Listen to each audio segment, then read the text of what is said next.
France has been rocked by days of unrest after a police officer fatally shot a 17-year-old teenager.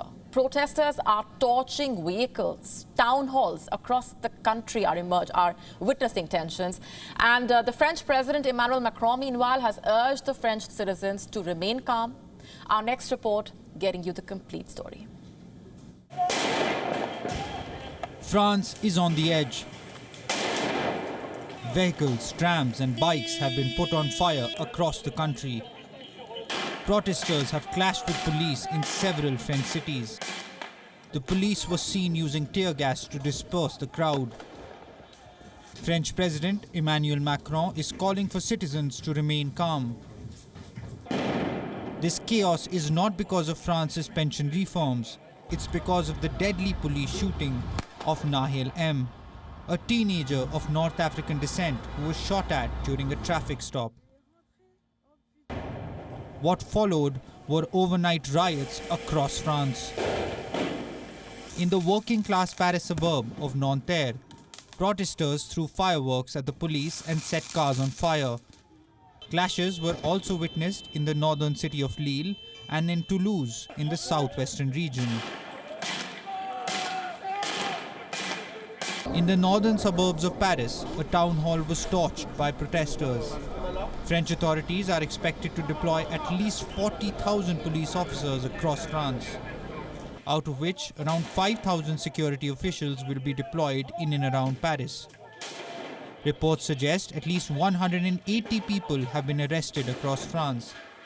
Macron has described the second night of violence as unjustifiable. This morning, he held a crisis meeting where he denounced the attacks on state institutions.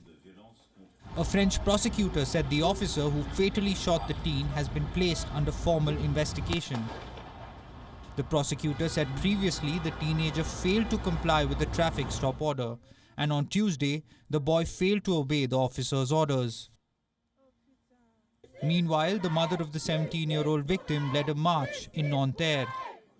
While speaking to the French media after the shooting, she remembered her son as a kind and respectful boy. The route they chose for the march was the same as the one Nahel M. used to take on his motorbike. Hundreds gathered in the suburb to demand justice. Young Nahil, his honor was saved thanks to cameras. If the cameras weren't there, one could have played with his profile. Oh, he's already had trouble with police before. Oh, his past is a bit sketchy. No, this is a 17-year-old young man who was killed by police. That should be recognized. We have to put in place several actions within the police and within the population. On the site where the teen was killed, several paid floral tributes. On the other hand, ministers are stressing on civil order. It goes without saying that those who set fire to schools and town halls will be found, arrested and brought to justice. Meanwhile, the shooting has reignited the debate around police tactics in France. Rights groups have questioned the treatment of people by police in low-income suburbs, and particularly against ethnic minorities. Bureau Report, WION World is One. WION now available in your country. Download the app now. Get all the updates on the move.